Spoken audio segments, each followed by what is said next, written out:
السلام عليكم ورحمة الله وبركاته. أهلا بحضراتكم وكل سنة وحضراتكم طيبين. في البداية نقرأ الفاتحة على روح أمواتنا وأموات المسلمين اللي توفوا في الحج، سواء مصريين أو غير مصريين. بسم الله الرحمن الرحيم. الحمد لله رب العالمين الرحمن الرحيم.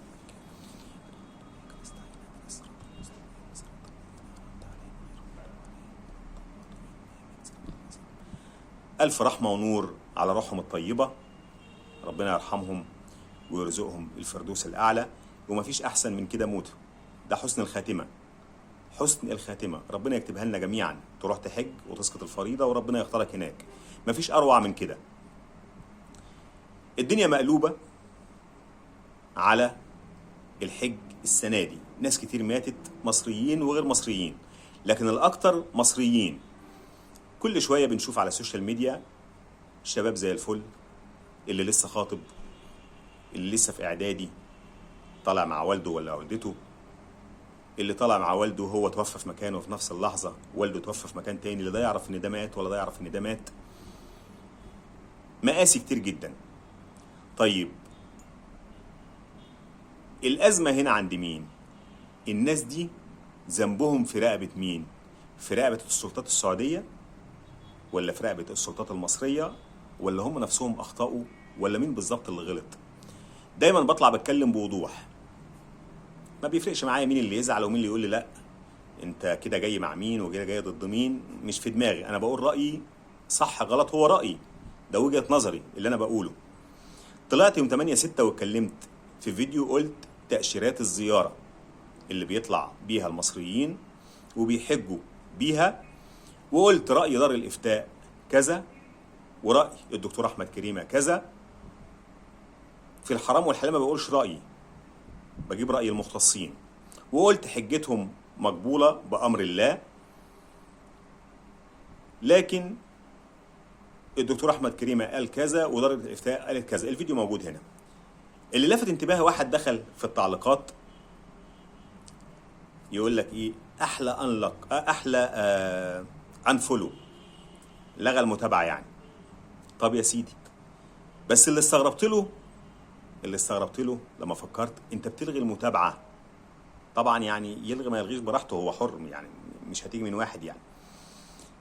بس انت بتلغي المتابعة عشان انا قلت رأيي اللي هو مش رأيي، اللي هو رأي دار الإفتاء اللي انت مش مقتنع بيه، واللي هو رأي دكتور أحمد كريمة بتاع الأزهر اللي انت مش مقتنع بيه.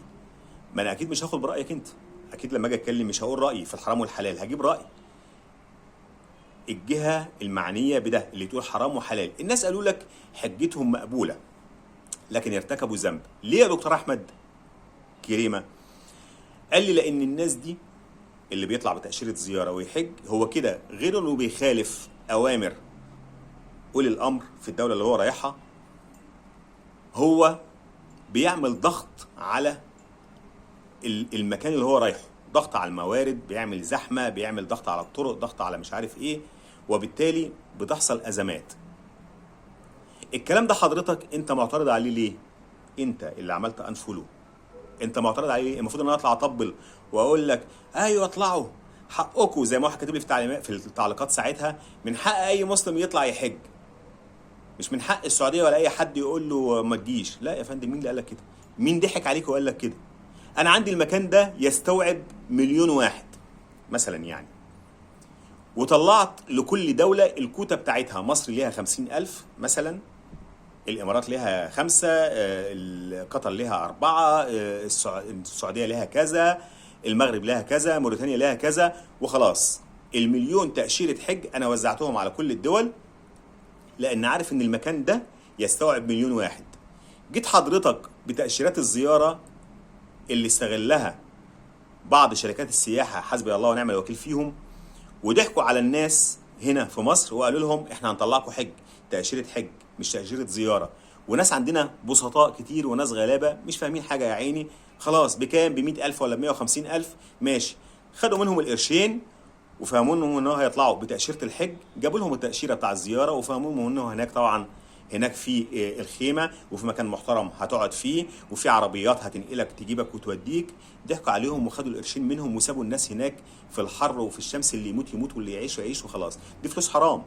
دي فلوس اللي انت خدتها يا بتاع شركه السياحه، دي فلوس حرام، ربنا مش هيعديها لك كده. سيبك من حساب الدنيا، سيبك من حساب الدنيا.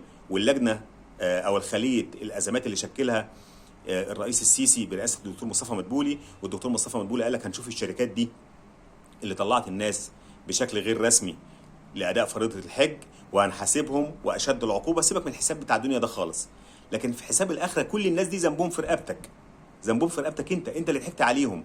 هتقول لي سامعك بقى، يعني قصدك ان كده الحكومه المصريه ملهاش دعوه؟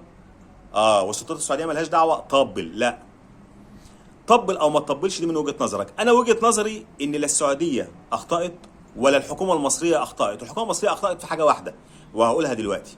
هتقول لي ازاي؟ هقول لك انت دلوقتي السعوديه مطلعه لك تاشيره زياره. جه واحد راح هنا القنصليه السعوديه ولا السفاره وخلص التاشيره بتاع الزياره، وجا هنا قال لك انا هطلع بره مصر، هسافر السعوديه قبل الحج بشهرين، اوراقه سليمه، انت مالكش عنه حاجه. ولو منعك كنت انت كمواطن هتطلع على السوشيال ميديا وتصرخ وتقول الحكومه بتمنعني ليه؟ اذا كان السعوديه مدياني التاشيره ان انا ازورها، انت مالك؟ هروح هناك اعمل ايه؟ ورقي رسمي، طلعني يا باشا. طب هو طلعك يا باشا، هو هنا كحكومه طلعتك، هو هنا معلوش غلط خالص. السلطات السعوديه اديت لك التاشيره دي زياره مش تاشيره حج، وانت عارف كده.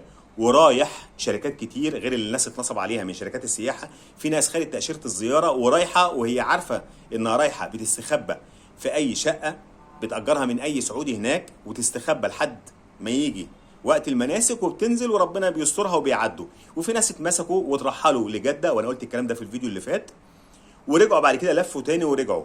ما هو كل ده عمل ضغط. المكان اللي بيشيل مليون راحوا 2 مليون ولا 3 مليون. حضرتك متوقع ايه؟ الجامع ده في قريتك بيشيل 100 واحد، فجأة لقيت هوب دخلوا 300 400 واحد. اكيد ناس هتفطس وناس هتموت، ده طبيعي جدا، ده طبيعي جدا جدا. الحكومه المصريه اخطات في ايه؟ اخطات ان القرار بتاع الدكتور مصطفى مدبولي السنه دي اللي هو احنا هنحاسب الشركات دي، انا قلت في الفيديو اللي فات اللي هو نازل يوم 8 يونيو، وقلت الكلام ده في نفس التوقيت ده السنه اللي فاتت. قلت في ناس بتطلع بشركات بتاشيرات زياره. حضرتك يا معالي رئيس الوزراء ما حاسبتش الشركات دي ليه السنه اللي فاتت؟ ولا كنا احنا منتظرين المصيبه تحصل ويقع 600 ولا 600 ولا 650 واحد من المصريين يموتوا هناك من الحر والجو المقرف والنصب اللي حصل، لا لقوا عربيات تنقلهم ولا لقوا خيمه تحتويهم ولا لقوا حاجه خالص. كنت منتظر ده يحصل السنه دي عشان تعمل تشكل لجنه وتحاسب الشركات اللي ضحكت على الناس دي. ما هي الشركات دي موجوده من السنه اللي فاتت وطلعوا ناس السنه اللي فاتت، بس عدت بسلام السنه اللي فاتت. اللي طلع السنه اللي فاتت وعدت جه السنه دي قال لك خلاص ما انا عدت السنه دي بقى، بدل ما انا هطلع لوحدي ما انا خلاص فهمت الفوله بقى، هطلع معايا امي ولا مراتي ولا اخويا ولا اختي ولا ابني ولا بنتي ولا بتاع. حصلت المصيبه، فبدل ما كان طلع لوحده السنه اللي فاتت طلع معاه 2 3 السنه دي. قيس بقى العدد السنه اللي فاتت من المصريين كان كام اللي طلعوا بتاشيره زياره، السنه دي اتضاعف قد ايه. السلطات السعوديه يوم 9 يونيو قالت لك احنا مسكنا اكتر من 300 الف واحد طالعين يؤدوا مناسك الحج بتاشيره سياحه زياره مش بتاشيره الحج. منهم 200 الف مصري، ده دول اللي اتمسكوا غير اللي ما اتمسكوش. يا معالي رئيس الوزراء ما حاسبتش الشركات دي ليه بتاع السياحه دي اللي ضحكت على الناس السنه اللي فاتت وطلعتهم؟ ليه استنيت لما تحصل المصيبه السنه دي وبعدين نتحرك؟ كالعاده لازم تحصل الكارثه وبعدين نتحرك. هتقول لي كده السعوديه خرجت منها، هقول لك طبعا السعوديه خرجت منها. السعوديه مديك تاشيره زياره. هتقول لي ما هي عارفه ان الناس اللي طالعين زياره دول طالعين عشان مش عارف ايه، عشان يحجوا ويستخبوا ويحجوا، او هم بيضحكوا على نفسهم، ما عارفين هي الناس دي يعني طالعه عشان تروح موسم الرياض ولا تروح المهرجانات ولا تغني ولا ترقص. هو ملوش علاقه. لو ما ادكش التاشيرات دي واداها لدول تانية زي ما كان عامل قبل كده وما كانش مديها لمصر، كنا زعلانين ونقول الله اشمعنى مصر؟ ما تطلع تاشيره يا اخي.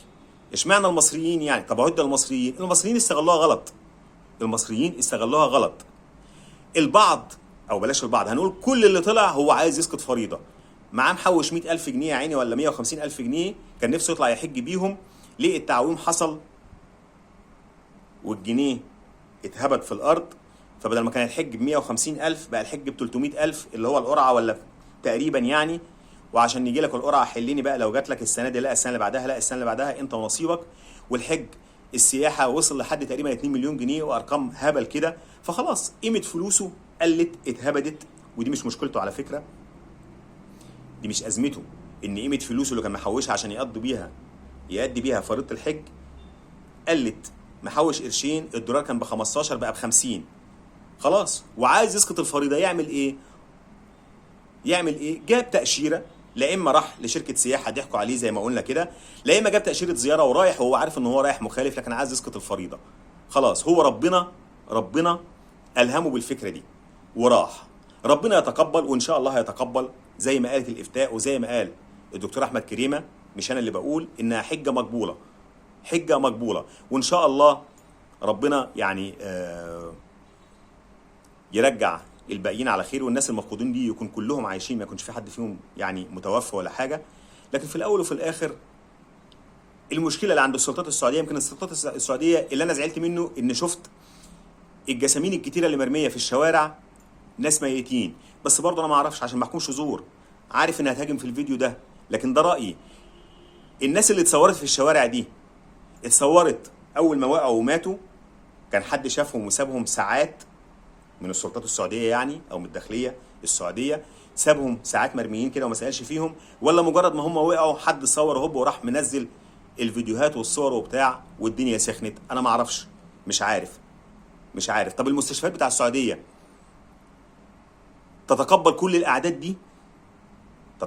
الاعداد دي، سواء مرضى ناس تعبت واغمى عليها وبتاع، او سواء وفيات؟ برضو ما اعرفش، مش عارف.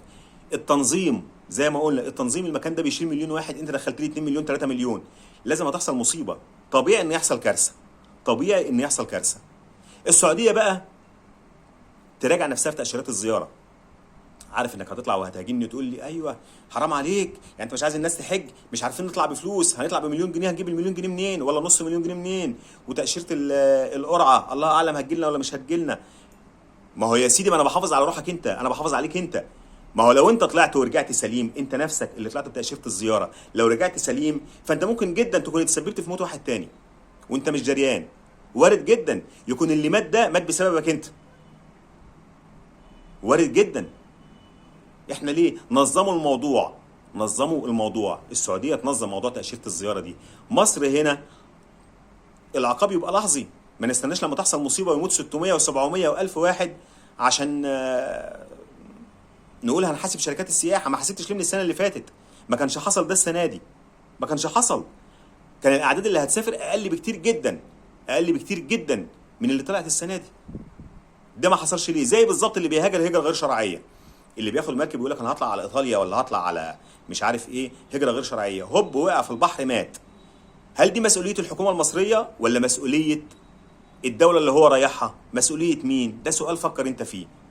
ده وجهه نظري، ممكن اكون صح ممكن اكون غلط، لكن في الاول وفي الاخر ان شاء الله حجه مقبوله، وربنا ان شاء الله يعني يرزقهم الفردوس الاعلى ويرجع